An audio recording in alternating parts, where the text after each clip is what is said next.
What up, Cavs Nation? I'm your host, Ethan Sands, and I'm back with another episode of the One and Gold Talk podcast. And joining me, of course, you know him, you love him, Chris Fedor, Jimmy Watkins, two of cleveland.com's best.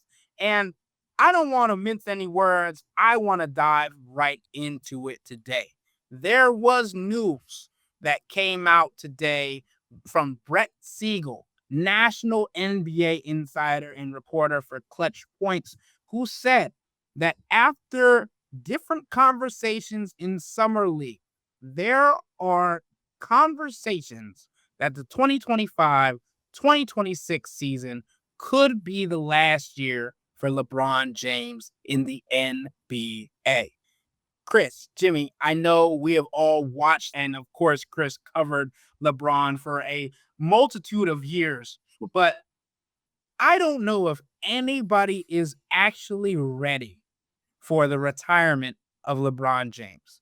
What do you think about the news that came out today? What do you think about the potential for this to actually be the case and the potential for him to end his career in a Los Angeles Lakers jersey after opting in to his player option earlier this summer? I talked to LeBron when he was here in Cleveland. We had a moment of about 5 minutes in the hallway before he left for the Lakers bus.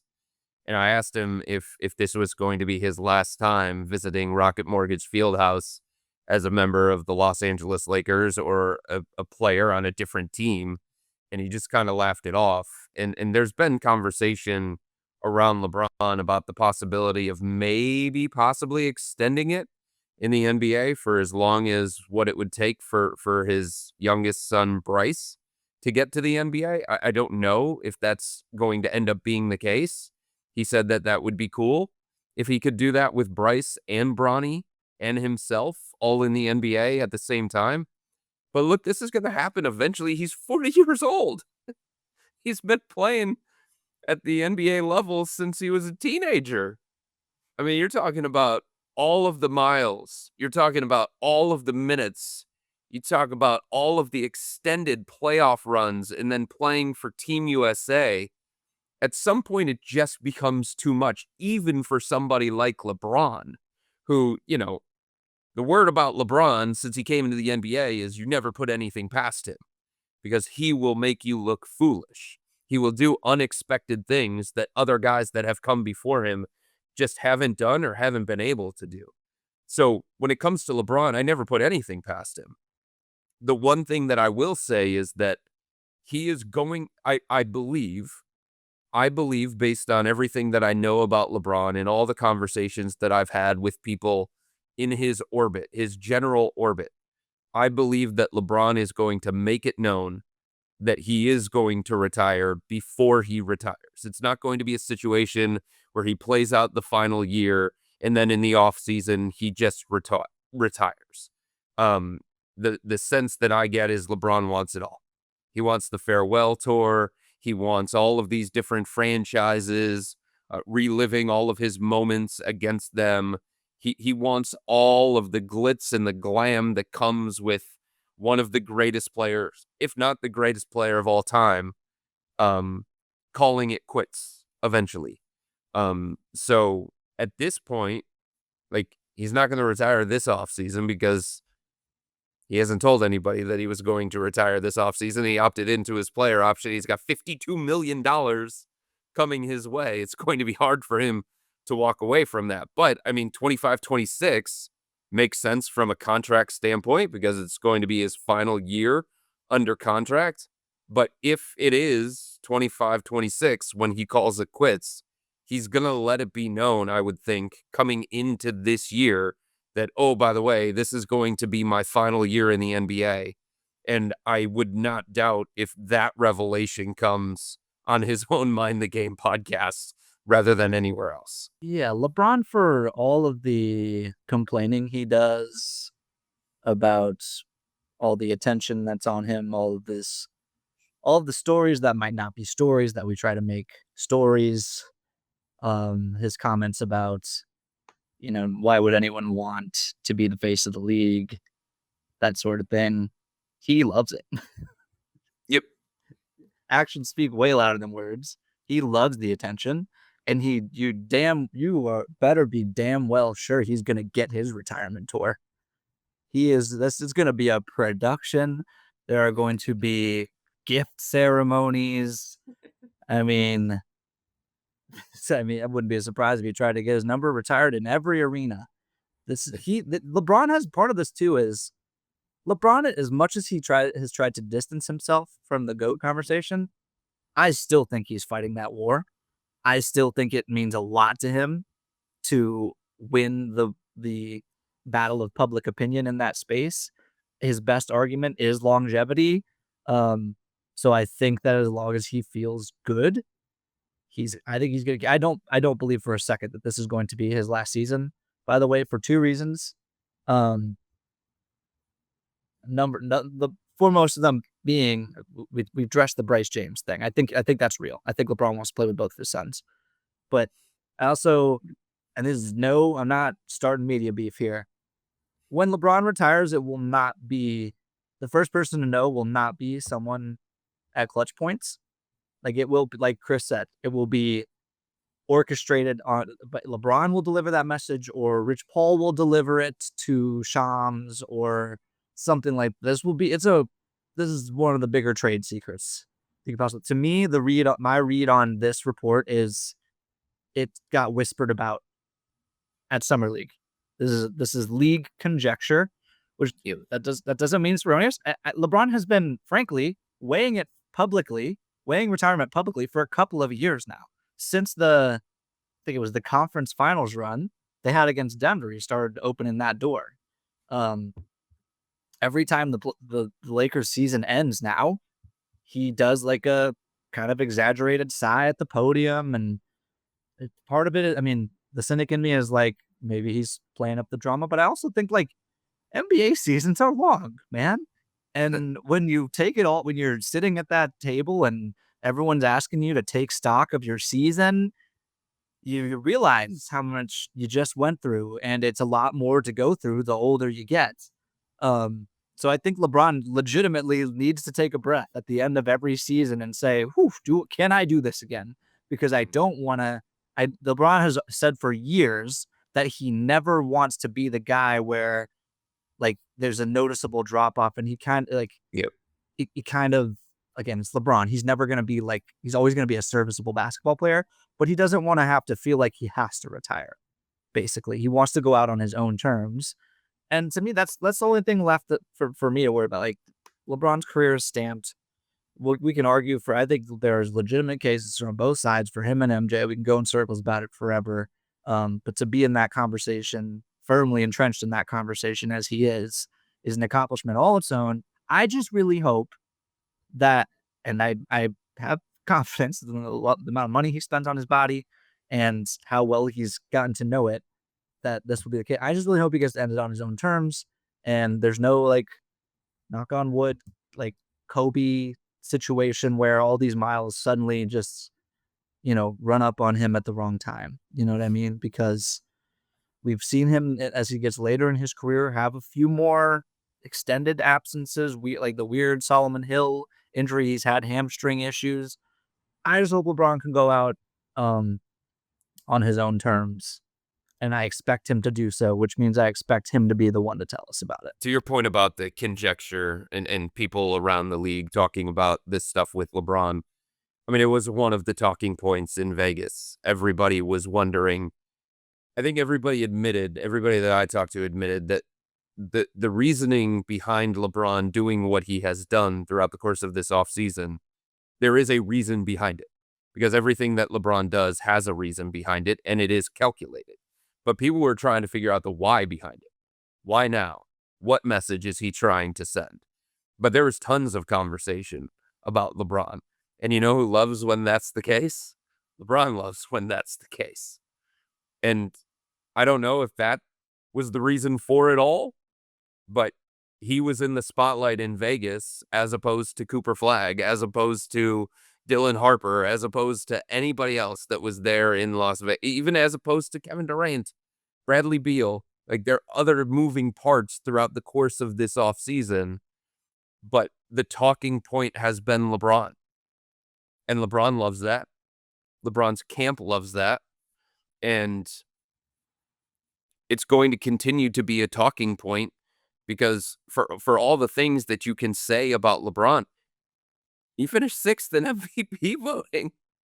He was 2nd team All-NBA. This is still, even at 40 years old, going into his year 41 season. It's going to be 41 this year in December. He's still like a franchise elevator. And I know that they haven't had a lot of success in Los Angeles with him there, at least based on what a lot of people expected when he got to the Lakers. Only one championship at this point, and it came in the bubble. But him, the level that he's playing at, there hasn't been that significant drop-off. And he can still do this at a high level, and he can still, if he goes to the right situation, compete for championships. Can we just say, like, okay, yes, the LeBron standard is different. This is real quick. The LeBron standard is different, but like, how many? If we've done this thing before, where like LeBron, what if LeBron was his own franchise, and we compare his success to other franchises? This is not. I normally have my lists ready to go, but this is not a list I have on hand. How many teams since LeBron got to the Lakers have won a championship and made the conference finals independent of that? Not very many. Yeah, I know. Not very many. Yeah, and you guys get into the talk about being very well known about what you're doing, right? And being calculated and thoughtful. And let's say he knows exactly what moves he's making, right? And I think he's in a situation, and we talked a little bit about this yesterday on yesterday's podcast, about the fact that LeBron James isn't really in power anymore with the Lakers, or he's not the main guy, right? Luka Doncic is now driving that train. And as much as LeBron was trying to usher in the era of Anthony Davis or anything of that sort, the Lakers didn't really let LeBron know that they were going to trade for Luka, right? That was the first signal that the age of the Lakers, the age of LeBron was going to change, right? And obviously that is compounded with the fact that Anthony Davis had been asking for a center to be brought to the Lakers. That are compounded by LeBron James opting into his contract, as we mentioned. But as we mentioned, everything that LeBron James does is intentional. And fanning the flames of social media is something that he has perfected as an art. And this is not something new when it comes to Cavs fans, but it was at full force a couple of weeks ago. On July 4th, he reposted a photo of Lakers team broadcaster Allie Clifton wearing a Cavaliers jersey with the comment, "proper attire." Clifton is from Cleveland and used to work for the Cavs when James was there from 2014 to 2018.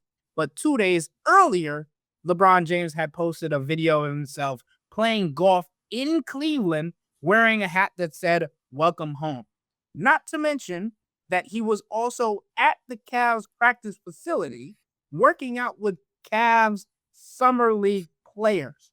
Also, the fact that this is a chapter that he, as Chris mentioned, wants to have control of.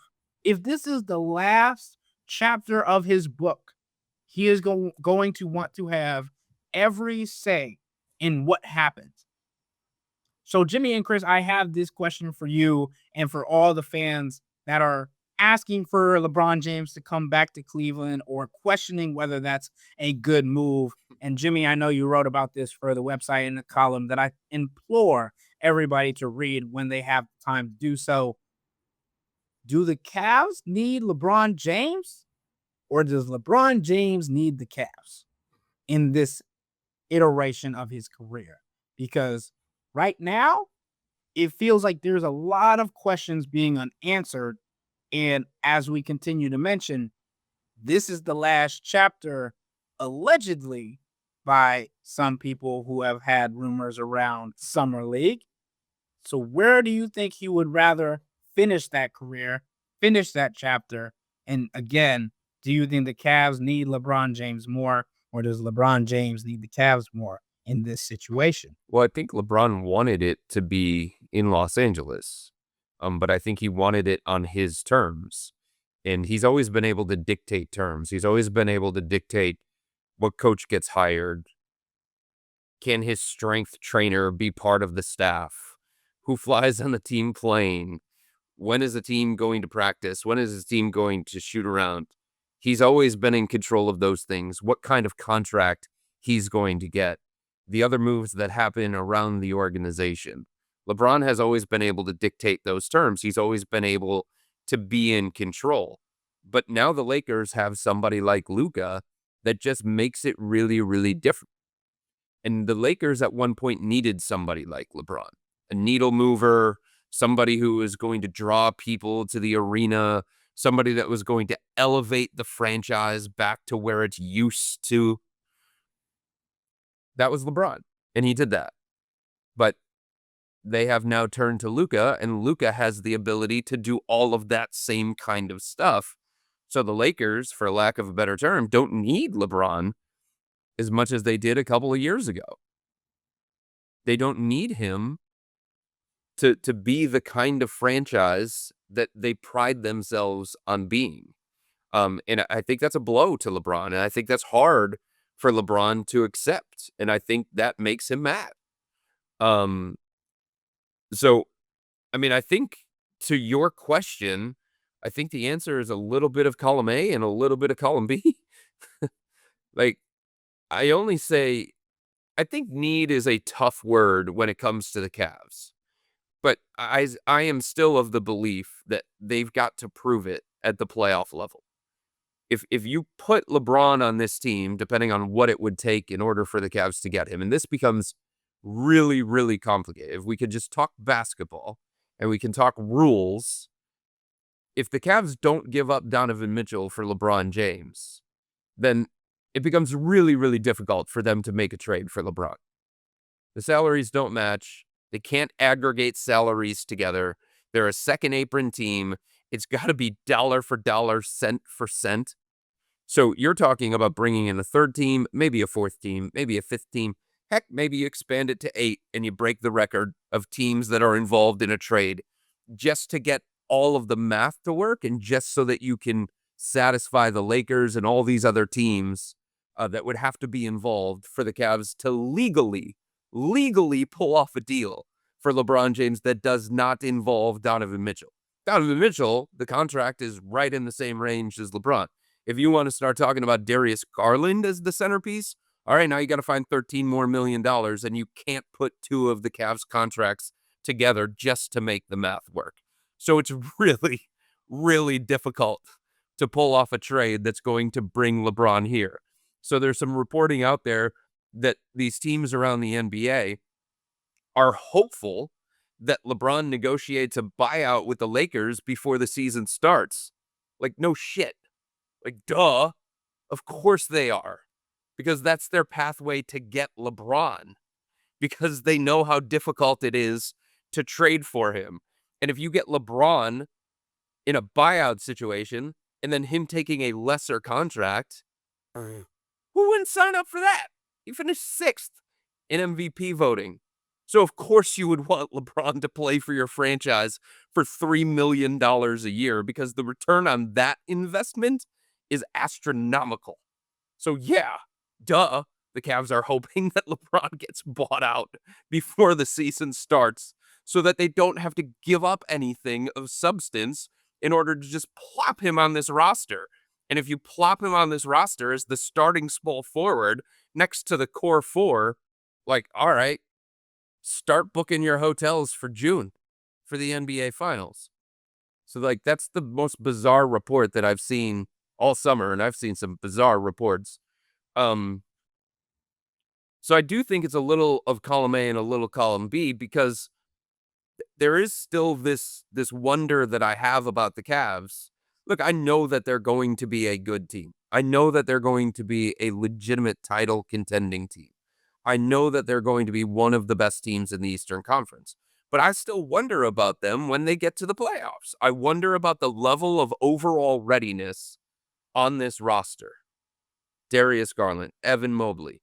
And if you find a way to get LeBron here, I would say that the Cavs need is probably too strong of a word, but I do think the Cavs would value greatly from somebody like him with his playoff experience, with his playoff readiness, and what he would mean in terms of lessening the importance of some of the other guys who may not yet be ready to compete for a championship. I'll say real quick on the buyout thing. I also think that's ridiculous. There's quite literally no reason for the Lakers to do that except for the reason they gave Kobe that contract at the end of his career when he wasn't Kobe anymore. Like, hey, we're the Lakers. We take care of stars. Look here, other stars. This could be you getting overpaid to go away as you approach 40 one day. Come to Los Angeles, like just sell the beach, man. You don't have to do that.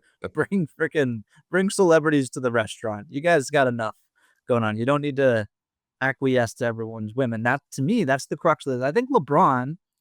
Not only that, Jimmy, to enhance that point, I just want to say, and not to interrupt you, Go ahead. but LeBron James, look who he is. Look at the status that he has around this league. Can you honestly see him saying, you know what? I'm going to take the vet minimum. Just give me $3 million a year to play.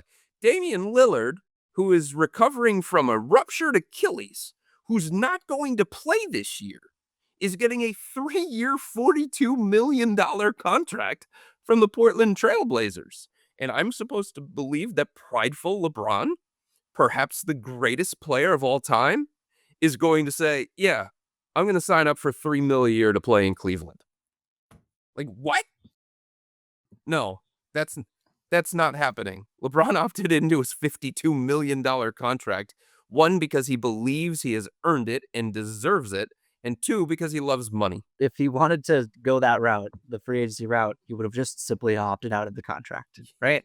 Now, I do think we are in uncharted territory where he's 40, and I don't think this situation is necessarily unfolding the way he wants it to. So if it gets if he really, really, really wants to leave the Lakers and it gets dicey, this drags out across the summer. I mean, it's already July 17th and we're talking about it. So it already has dragged out. She should be done. All the NBA executives should be, and probably most of them should be in Europe right now. And LeBron's holding up the league. Again, he can still do that. But bigger picture, I do think he's losing a little bit of cultural currency right now and leverage, and the star is fading a little bit on him, and he's struggling to come to grips with that. And it is fascinating to watch. It's fascinating to watch LeBron deal with that, particularly because he's still so good. Like, I kind of understand where he's coming from. It's like, you guys are batting your eye, like, you guys are just waving me off. You're good with me just playing 1 year on a $52.6 million player option? I was second team All-NBA last year. I was 6th MVP voting. JJ Redick, after they got Luka, was saying LeBron was playing at all defense level, and he wasn't blowing smoke. LeBron was engaged at a different level. It was like that little signal. LeBron thinks we might have something here. He was hitting an extra gear. So it's like, for that reason, I kind of think LeBron needs the Cavs more than the Cavs need LeBron. It's crazy. It sounds crazy to say because, I mean, the Cavs could sit here and say, "Oh, we don't need LeBron. We're doing our own thing." Right? You don't need LeBron. You just really like to have a small forward, All-NBA small forward who could take some playmaking off of Donovan's plate and maybe bring some playoff experience to the table. And if it gets you 20 on a good night, that's pretty good. So LeBron checks every single one of those boxes. What do you know? And then some. And then some. But it's like there's resistance on the Cavs' part. Like, if LeBron ends up in Cleveland by 17-team trade, then yes, he'll be closer to a championship. But I think more importantly, I really think this is a battle of public image. More importantly, he can, even if this wasn't the plan, he can sort of reverse engineer this to see, I'm a mad scientist. This was the plan all along. I'm going to end my career in Cleveland. There's There's some box office to that. There's some winning. I'll do some more winning here, and the Lakers are going to look like fools when I'm holding up the trophy back in Cleveland again. The Cavs need to play ball for that to happen. And I just like we're kind of just sitting here waiting. I think if like LeBron, this is awkward. If there was, I know it's complicated, but like if this happened 5 years ago, I don't think. And again, we're assuming LeBron is mad at the Lakers and now might be angling for an exit. He wouldn't be on the Lakers anymore. Like even if that there was no second April back then, but like teams would move heaven and earth to get LeBron James on their roster. Now it's like a 1 year, $52 million, well, potential 1 year, we don't know, 1 to maybe 2 year, $52 million, 40-year-old rental. And that's a lot. That's a lot for a team to digest. And by the way, he's the most important person on your team, regardless of whether he's the best player on your team. You're probably going to piss off your incumbent superstar or at least make him uncomfortable. You're going to rearrange your entire franchise. There's a lot more that comes with it now. And so I just think we can sit here and say, of course, the Cavs could use LeBron. I would argue they do need LeBron, but it doesn't really seem like they want him very much. The fan base, what I wrote earlier this week is that the fan base is getting a taste of success without him and without him holding the franchise's feet to the fire every offseason. They're like, you know what? We kind of like this. Like, as frustrated as people are with the core four, I think they appreciate patience. I think they like watching a mostly homegrown core grow up together. I think they like the development plan, the organic plan that they're following here. And they're like, man, that the absence of deafening noise, kind of nice. So I would say if I wrap up like this, I think the Cavs can get closer to winning a championship without LeBron than LeBron can get to sticking the perfect career and landing without the Cavs. Well, the other complicated thing about this conversation is that LeBron has a no-trade clause. He's the only player in the NBA, well, before Dame Lillard. Somehow Dame Lillard got a no-trade clause. The only player in the NBA besides Dame Lillard that has a no-trade clause. So if he's going to leave Los Angeles, where he is happy, by the way, from a personal standpoint, he is happy. If he's going to leave Los Angeles, then like he controls that, and he's going to want to go to a place that has a chance to win a championship, that's going to give him a shot to get another ring. It's going to satisfy his basketball desires, and it's going to satisfy him enough when it comes to off the floor. Okay, those teams around the NBA, first of all, that's probably a small list, okay? Second of all, those teams are good already. They're good for a reason. And he would want to go to them because they are good. If you're already good, how much do you want to shake up your roster for a 40-year-old LeBron that is a rental? It's a 1-year rental. And then who knows what's going to happen? And that's where it becomes tricky for a lot of these teams. They say, hey, like what we have is pretty good. Are we willing to part with that? Are we willing to sacrifice that? If this was the conversation from, was it 5-6 years ago with the Toronto Raptors saying, you know, bleep it, we need Kawhi. And I don't care if he's a rental. If he gets us this shit, like we don't have a chance otherwise. If there was that kind of team out there that is looking at LeBron saying, like, that's our missing piece, that's the only way that we're going to be in the championship conversation, then there's probably a lot more motivation. But then again, it goes back to, is LeBron going to want that situation? So this just becomes really, really complicated because LeBron's going to want to go to a good team, and good teams good for a reason. And good teams really hesitate when it comes to giving up multiple pieces and reorganizing their roster and breaking up their roster to some degree for a rental, for a 40-year-old rental, when there's other kinds of drama-related things that come with LeBron too. And I just don't know what team out there has the motivation to do that. And I don't think the Cavs would have the motivation to do that because I don't think they'd want to give up. Again, it's complicated for them in the second apron because they can't put two salaries together. But I don't think the Cavs would want to give up the kinds of pieces that they would have to give up for this 1-year rental. And I don't think there are a lot of teams out there that would want to give up those pieces. If they're good already to begin with, I don't think they'd want to break it up for a 1-year rental. One more thing. The no trade clause is a good point. And in theory, a player with a no trade clause can control his destination, obviously just by saying no, but also by saying, hey, I'm going to grease the wheels for this trade, but because I'm only going to go to these few places, we can lighten the return. And in many cases, guys who demand trades do that because they don't want to gut the team they're going to. They want to have a good roster. In this particular case, again, LeBron, prideful man, I kind of think LeBron would want the trade to look a certain way. Like, I think LeBron, I don't know if LeBron's like, even if I can't think of a giant expiring contract off the top of my head, but like a team under the second apron has a couple of bad $25-ish million contracts sitting around. And there's like, here you go, plus a pick or two. This is the best you're going to get, Lakers. It's either this or a buyout. Again, if it goes bad, we're still a few steps removed from this. I think LeBron would be like, you think you're going to trade me for some expired? No, I'm LeBron James. I command a return. Yeah, I want the return that Phoenix got for Kevin Durant. Or I want the return that Brooklyn got. At least. For Kevin At Durant. least. Because people are looking at the Kevin, like, that's what you're getting for Kevin Durant, which I actually think wasn't that bad. Jalen Green, a 10th pick, and Dylan Brooks, not that bad for an aging star that, has some durability concerns.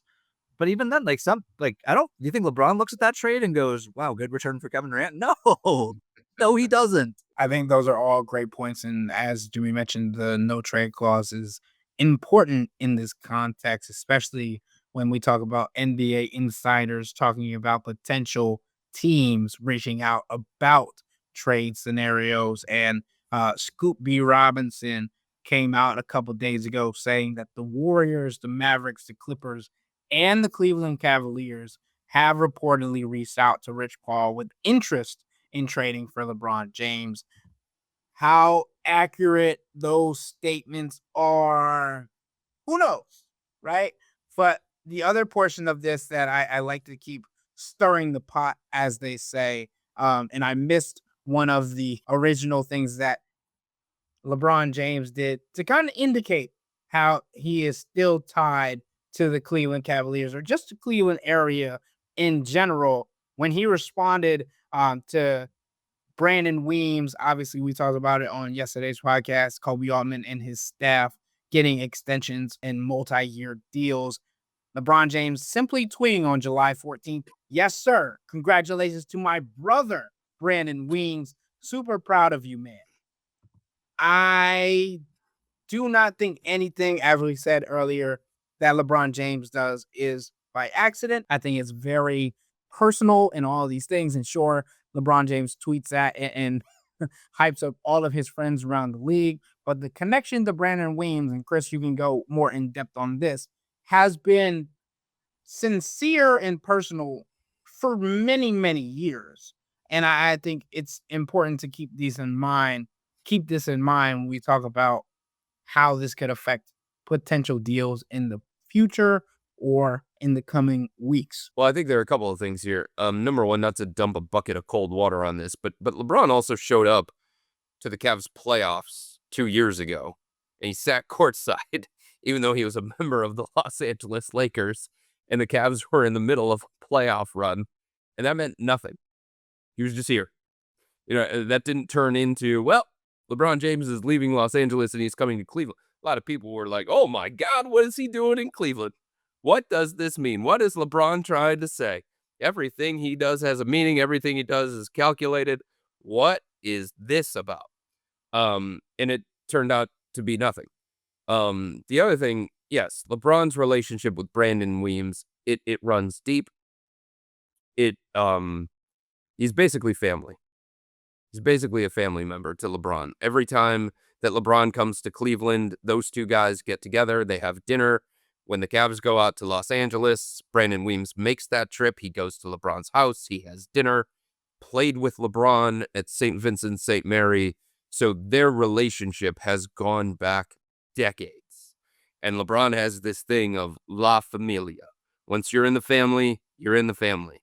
And Brandon Weems is part of that family. So it's not surprising to me that LeBron celebrated one of his closest friends, one of his closest quote unquote family members, getting a contract extension and getting rewarded for some of the stuff that he has done behind the scenes as an executive, like standing on his own. Because there was a lot of conversation about when Brandon Weems got some of these jobs throughout the course of his time with the Cavs and some of these promotions. Oh my God, like that's because of LeBron, or the situation that he's in, it's because of LeBron. So I think LeBron was celebrating the fact that Weems has been able to do it um, outside of LeBron's shadow and kind of pave his own path as a well-respected executive around the NBA. And as an assistant GM, as he continues to get these contract extensions and he continues to get this notoriety across the NBA, he's probably going to get looked at for these general manager jobs. And I think LeBron was just celebrating those kinds of things. But we've seen LeBron do these kinds of things on social media to people that he is closest to. Obviously, when you're looking at LeBron and you're trying to decipher why he's doing things, you're looking for little morsels of information. But to me, the celebration of Brandon Weems getting a contract extension, I don't think that that's all that meaningful. And I don't think that that says specifically, hey, if LeBron comes back somewhere, if he leaves Los Angeles, it's going to be Cleveland for sure because he celebrated a contract extension of Brandon Weems. Yeah, I think if you want to think big about a Brandon Williams, LeBron James reunion, look at when LeBron buys an expansion team and makes Brandon Weems his president of basketball operations, and that's what I would think. But I have one more thought about LeBron's, if he were going to leave his next destination, and it might make sense for him to want Cleveland. One of the upper hands that LeBron has in this chasing a ghost argument, which I still believe it means as much to him today. No, I don't care what he says. I mean, I think the LeBron that told Lee Jenkins I'm chasing a ghost is closer to the real LeBron than the one who tries to write all this stuff off as he approaches the end of his career.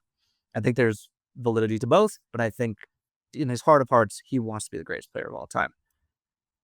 MJ has this little Wizards era, which was impressive in its own right for being in his late 30s and still able to average 20 a game. But it's like it's nothing of consequence happened there, and I think LeBron is a smart guy and would probably want to avoid that himself. So we talk about the Warriors, talk about the Clippers, Mavericks, any of these other teams where we would have where you could have a photo. And again, LeBron is way better than anyone who's ever been Raptors Patrick Ewing or whatever like that, or sorry, Magic Patrick Ewing or Raptors Hakeem Olajuwon, anything like that. This is not what we're talking about, but he's got enough of a foothold in Cleveland, Miami, and LA to kind of shake this mercenary thing. Like Kevin Durant has kind of been a basketball mercenary. You jump ships every 2 years once it gets tough, and it hurts your legacy a little bit. Legacy, you could argue, dumb concept. It's a real thing. So why not circle back somewhere? And where does it make most sense to circle back? Come back home. Come back home. If they'll have you. Well, on the other side of that, what's a way to enhance your legacy? If LeBron is looking for a way to enhance his legacy, it's go to a franchise that hasn't had significant success recently until you were the one to get there and elevate them to that. Because that's what LeBron's legacy is at this point. Going to a place and taking them to heights that they weren't able to reach without him. And he could do that again. I don't know, he could do that in Dallas, right? I could see it. He could do that in Golden State. Yeah, they had the dynasty years, but since then, they've been a little bit different. Go there, elevate Golden State back to prominence, that increases your notoriety, that improves your legacy. Yeah, whether it's important, whether the Cavs need LeBron more, or LeBron needs the Cavs more, it is certainly important to LeBron that he is needed. That much is that much is clear. By the way, what is so wrong with finishing your legacy as like the Luka baton passer and trying to go through the West playoffs? Probably not going anywhere crazy in the West playoffs because the roster around you is not great. But then, like when the Lakers win, if the Lakers win a championship like 3 years after LeBron retires, Luka gives some great speech about how LeBron taught him how. Like then you got generational legacy score there. What's so wrong with that? You know what's wrong with that, Jimmy? For LeBron James, he's not the one that orchestrated it that way. It wasn't his decision. That's right. It wasn't his choice. It wasn't his way. If it would have been Anthony Davis that was giving that speech a few years from now when they won a championship, that would be different. But as I mentioned earlier, he wasn't given a huge amount of notice before they traded Davis for Luka Doncic, right? That was the ushering out of Anthony Davis and the ushering in of Luka Doncic. The other portion of this, before I let Chris give his closing thoughts, is just the fact that it has to be what LeBron wanted for him to feel like it's going to end his career the way he wanted it to. That's the bottom line, at least from our conversation and what I've heard and what I've learned about LeBron James over the years. Cleveland will always make sense for LeBron. If we're just talking pure basketball, if we're talking about... Now, it becomes difficult to get LeBron to Cleveland in this hypothetical discussion. But Cleveland will always make sense. It's in the Eastern Conference as opposed to the Western Conference. There's enough non-basketball ties to this place for LeBron. And there's enough basketball-related reasons for him to want to join the Cavs. Are you kidding me? They're one of the best teams in the Eastern Conference. They have Evan Mobley. They have Darius Garland for now. They have Donovan Mitchell. They have Jared Allen for now. They have the coach of the year in Kenny Atkinson, who LeBron would be a great fit in this up-tempo, spaced-out, player-friendly offensive system. And there's also the feather in his cap of if he were to come here and help the Cavs win, for all of the winning that they have done during the regular season, they haven't won in the postseason in the post-LeBron era without LeBron. So, like, hey, you guys got punked by the Knicks a couple of years ago. You guys couldn't get past Boston. You guys got out-toughed, out-physicaled, out-everything against the Indiana Pacers.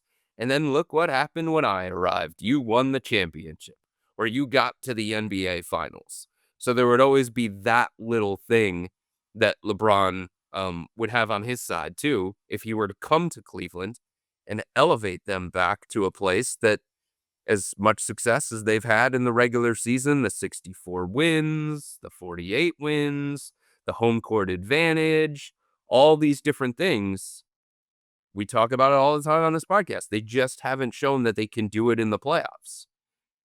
If LeBron would be the one to help them get over that hump, if LeBron would be the one to help them get to the NBA Finals once again, if he would make his mark on that organization, again, you talk about boosting legacy, that's a way to do it. So from the basketball standpoint, the non-basketball standpoint, the legacy standpoint, the fact that it's the Eastern Conference as opposed to the Western Conference, yeah, I mean, Cleveland, of all the teams that you could throw out there as the next potential destination for LeBron, Cleveland should always be near the top of that list. Yeah, I mean, it's going to happen, and it's very, very complicated to make it happen, given the salary situation that the Cavs are in. I want to make that known in big, bold letters, okay? But they will always make sense. And yet it's the antithesis of everything they're building right now. That's true. Like, it's just, I don't think everybody inside the organization would be 100% on board with it. This organization would have to swallow so much pride to do something like this when they feel like they are. I mean, there's they feel like there's so much unexplored terrain with this core that they have built from the ashes of the last time he burned them. He Yes. burned them. He said, I mean, it's water in the bridge at this point. LeBron's a legend forever. But he said he tried to force them to trade the one good asset they had at the trade deadline for, I don't know, an extra Jordan. The DeAndre Jordan. There you go. I was going to say an extra Jay Crowder, but yeah, DeAndre Jordan. That'll work. And then he left. And it kind of seemed like you knew it was leaving the entire time. And DeAndre Jordan wasn't changing your reality. They weren't going to be a title contender. He made over the roster, then did it again mid-season. And then if he wasn't so good, he would piss you off, wouldn't he? He would piss you off. That's what I said on last night's podcast. Like, there are always things that you have to deal with when it comes to LeBron, and there are sacrifices that you have to make, and you know exactly what you're signing up for. But for decades, plural, it has always been worth it, and you're willing to sign up for it because of what comes with it, the success that comes with it. But yeah, there's a lot that goes into having LeBron James in your organization.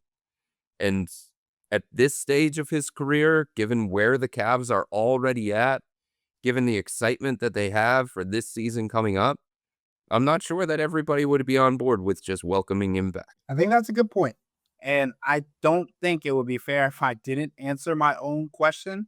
So I think we've all kind of collectively come to this final point. And Chris, you're absolutely right. It's a little bit of both. It always is. As we talk about on this podcast consistently, there's nuance to everything. So sure, there's a little bit of column A and sure, there's a little bit of column B. But I think LeBron James needs the Cavs more than the Cavs need LeBron James at this stage. And it goes into what you guys were just getting into. Kobe Altman never wanted this team to be built around one player. He always saw it as a unit. He always saw it as a team. That's why he has preached patience. That's why since my first year covering, he said, this is only the second year, the second iteration of the Donovan Mitchell-led Cavs, right? And he's preached this almost every year since. So I think it's so important to remember what this Cavs team has been built on. Camaraderie, chemistry, joy, togetherness. And yet, if you were to make this move, obviously, as Chris mentioned, it would more than likely require Donovan Mitchell or two different of your core four players being sent off to God knows where on an 8-team deal. Like, it would make this so much more difficult because you understand what they have built. And as Jimmy mentioned, and I like how you put it, building from the ashes that you left last time. I was searching around on social media recently, like talking about in 2018, where he had the no trade clause. And LeBron James said, ESPN posted this on February 6, 2018. LeBron says he's committed to the Cavaliers and wouldn't waive his no trade clause if asked. No, I'm here for the long haul. I'm here for this season right now. I couldn't give up on my teammates like that. LeBron James was not on the team after that year. But he fell out the season. He didn't sure did. abandon his teammates midway through the season. He sure did. But and again, Carried him. He did. He carried him. He carried them, but he did it on his own terms, right?